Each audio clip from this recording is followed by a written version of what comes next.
Sometimes we go camping to escape all the jobs we're supposed to be doing at home. Jobs like these, satisfying though this is. And because our van's in storage, we have to take everything from here upstairs, downstairs to gather it all together and then take it out into a tiny little car. And that's us ready to go after I've checked which t-shirts you're taking. So we're in the van now, eh? Yep. We find that there's actually a sense of a relief when we're going away on these bigger European trips. Yeah. Because we've packed the van for a bit of time then, you know. But this isn't one of these trips. We're going to Stonehaven and Forfar. Yeah. And we're going to have a look at why the Victron charge controllers, great though they are, occasionally don't do the job you think they're going to do. Yeah. Yeah.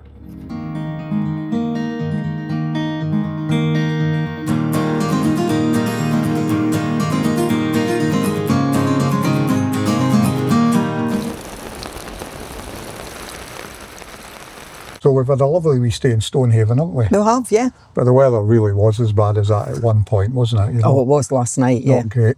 But what it allowed us to do is go into the town and we went to a pub, a local pub, didn't we? We had real conversations with real Local people. You know? Yeah. And I think that's become more important to us as we grow older and more isolated. Yeah. Not just in the UK, but also around Europe. Yeah. Not just speaking to people of different nationalities on campsites, but also the people who live and work in that country. Yeah. It's been really important to us, you know. Anyway, we're heading off to Forfar shortly, but you might wonder if you could even see this, why I've got this aerial here. Now, we bought this because this van has the typical fixed aerial that you get in vans like these. They work great in a good signal area, otherwise they might not work at all. But we bought this because it had great reviews, this little Falcon aerial, you know, with the amplifier. You can buy it with or without the amplifier. We bought it with it. And I've written this down. So we deliberately went to a poor signal area, Culloden Moor campsite, caravan and motorhome site. And we tried it out. So our standard setting, our fixed aerial, and the little amplifier that comes with these as well, I forgot to mention that. We tuned it in a poor signal area and we got 41 channels, which were all watchable. Yeah. Yeah. And then we plugged this in with the amplifier on, and we only get 11 channels. Yeah. And none of them are watchable. No. Yeah. So now we're in Stonehaven, which is a really good signal area. Yeah. Yeah.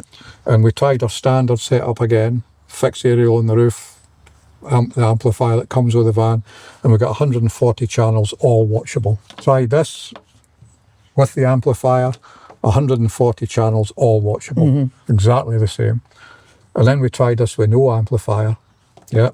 And we got 120 channels, all watchable.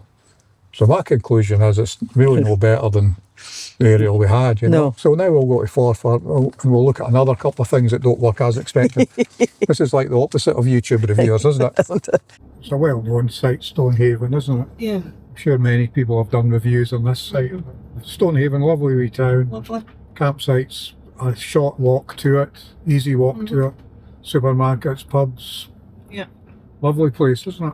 Yeah.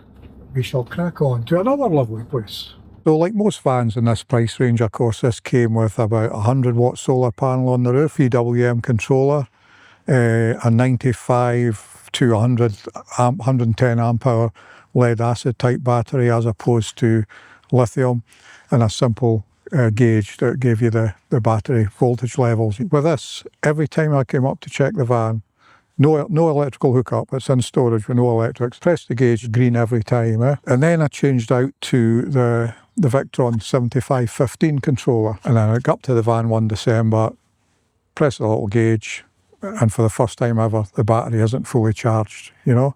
And I'm thinking, how is this even possible? I mean, these Victrons, the MPPT controllers are supposed to be superior to these in every circumstance. So I check everything out, I try everything, and it's set up correctly, everything's working right. Now, you would say, well, if it's cloudy, how would you expect the Victron to keep your battery fully charged? But my point is, this one did. But the Victron charge controller has another draw of power, yeah?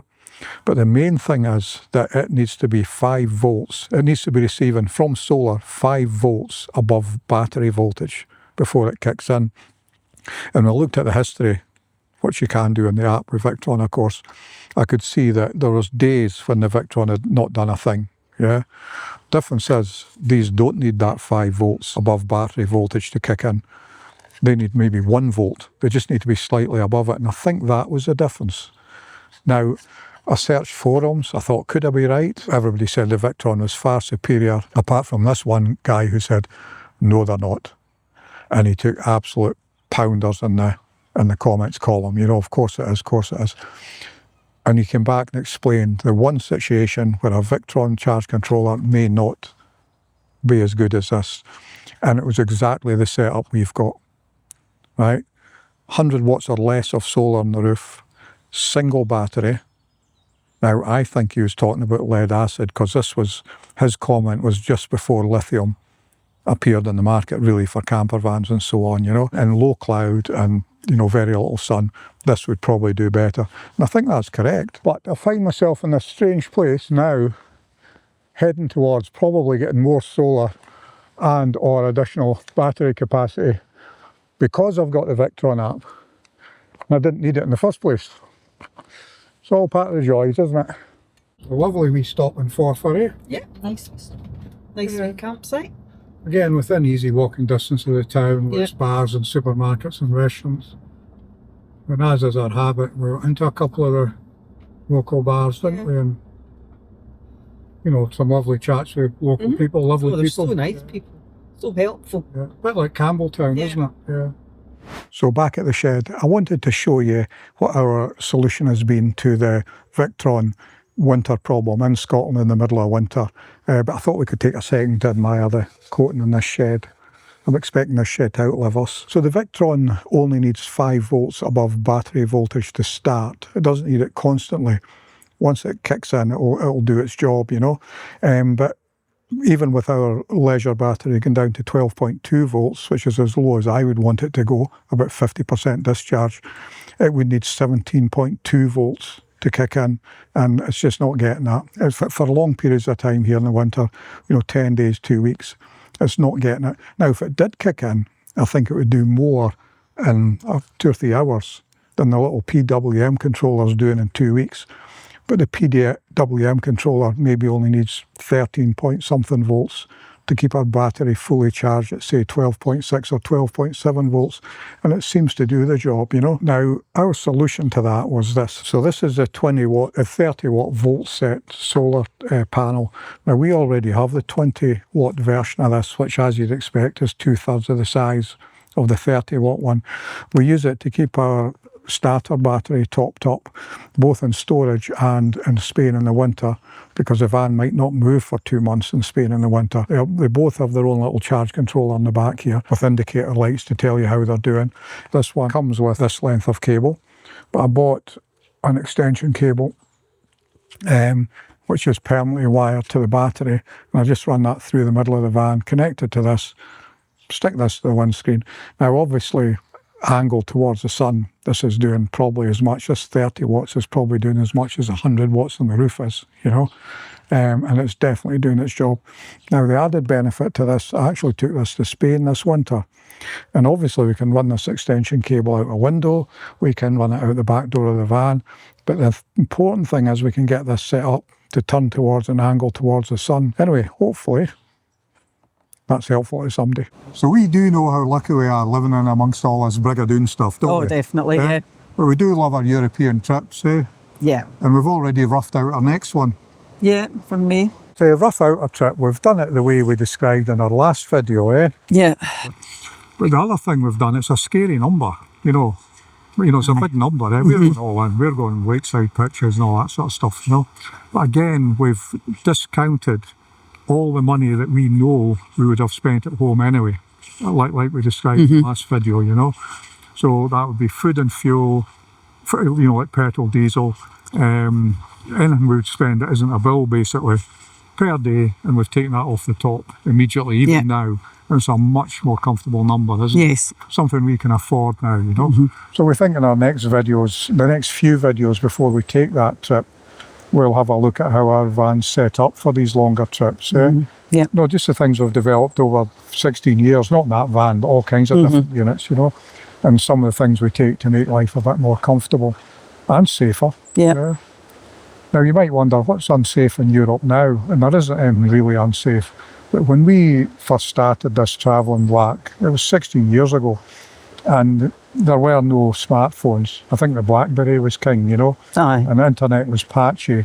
It was still internet cafes people went to, and we were going to sketchier places than we go now. Yeah. And we've become blasé now Yeah. because it is so easy. It's easy, and we've become blasé about it.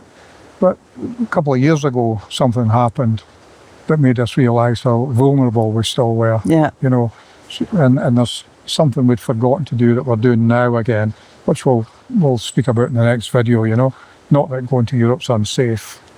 This was to do, just so there's no cliffhangers, this was to do with the big power cut we had in Spain and Portugal, which we were completely unprepared for. You know? Yeah. So we'll have a look at that. Oh, the other thing I want to do while we're staying in Scotland for a while is try and up the quality of our videos as well. So I'm going to take that period before we take this next trip as well to hopefully make more videos so that when we go we can do something kind of epic. Yeah. I really want to do that, you know. We'll continue to look at anything that we think would be useful to anybody, won't we? We'll continue to do that, you know. It's just we'll maybe do it more live than just talking about it, you know. So I think all we have to do now is say hi to Cleo, Charlie, Joey and Olive, and we'll catch you soon in the next one.